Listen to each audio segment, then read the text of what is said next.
hulens masse indtastninger af en masse tal. Opgave 7. Der er det igen et koordinatsystem, men her har vi så en trekant, som vi får defineret siden A, siden B og siden C på, og vi skal bestemme størrelsen af trekantens vinkler. Starter igen, bare for en sikkerheds skyld, det er altid en god vane, når man starter på en ny opgave, restart. Så er vi blank for variablerne, og så kan vi køre indlæse vores gymnasiepakke, with gym, og det skal stå præcis på den måde, with med småt, parentes, stort G, lille ym og parentes slut.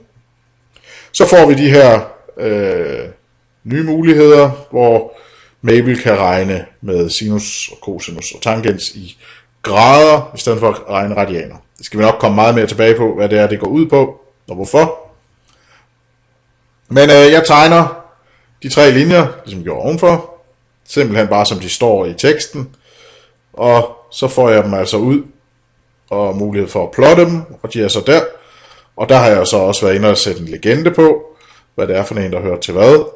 Og jeg har også været inde og ændre akserne, for jeg er jo sådan set ikke interesseret i, hvad kan man sige, de positive tal heroppe i, hvor x og y er positive, og det der er ovenfor i det hele taget x-aksen, eller det der er til højre for y-aksen. Jeg er kun interesseret i trekanten hernede. Det kan man gå ind og ændre på i koordinatsystemet, så man har lyst til ved højreklik på det og kigge på axes. Men det jeg blev bedt om, det var at finde deres vinkler. Det vil sige den vinkel herop og den herover og den hernede. Det gør jeg så ved at i første omgang bestemme hver enkelt linjes hældningskoefficient.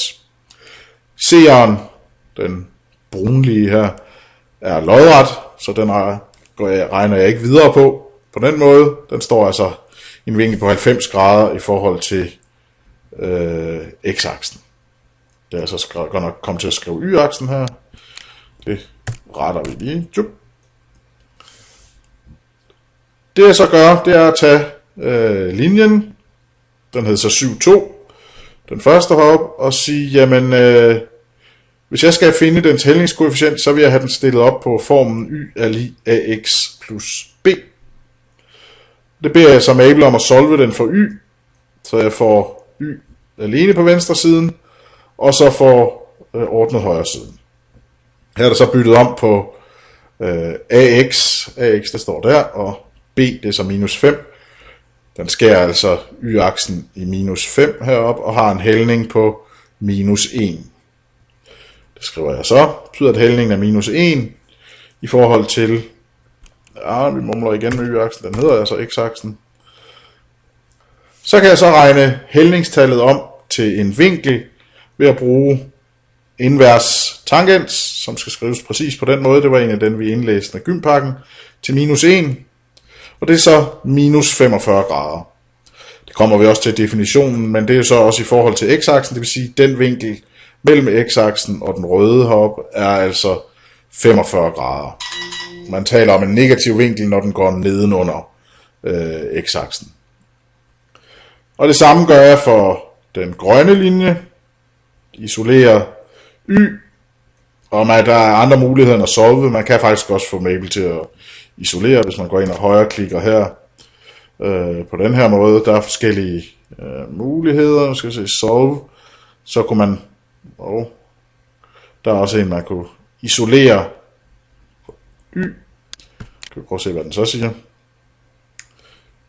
Den siger nøjagtigt det samme. Så det kunne vi jo så også bruge. Men ud af den her kan vi jo så, den har så været sød at bytte om på A og B her, så vi får faktisk linjens ligning ud direkte. Hældningen er 3, og den skærer i plus 2, det kan man gå op og tjekke. Og det giver så en vinkel i forhold til x-aksen på 71,56 og en masse decimaler grader. Det er jo så de 3 linjers vinkler i forhold til x-aksen heroppe. Så skal jeg have vinklerne i forhold til hinanden. Og der kan jeg jo så benytte mig af min tegning og gå ind og kigge på, jamen, hvordan står de i forhold til hinanden, de her vinkler, og i forhold til vandret, som jo altså er x-aksen. Og så hvordan er de så i forhold til hinanden, vinklerne? Det beregner jeg så og siger, jamen vinklen B den vi kigger på, den er så 45 grader. Vinkel A er så de 90 grader minus 71,56, altså 18 grader. Det er den spidse hernede i bunden. Og den sidste vinkel kan jeg så regne ud sådan her, eller jeg kunne også tage 180 minus de to. Den er altså 116 grader. Det var opgave 7. Og så den sidste er opgave 8. Der har vi en cirkel, som vi får forskriften for. Sådan en har jeg ikke set før, men det gør jo sådan set ikke så meget, fordi det er bare Mabel, der skal tegne den. Så jeg plotter cirklen ind, eller skriver den ind i Mabel, som den står i opgaven, og beder Mabel om at tegne den. Det gør den der. Det jeg så skal gøre, det er at bestemme de punkter på cirkelperiferien, hvis x-værdi er lige med minus 5. Cirkelperiferien er den røde streg, man tegner, når man tegner en cirkel. Kalder man periferien.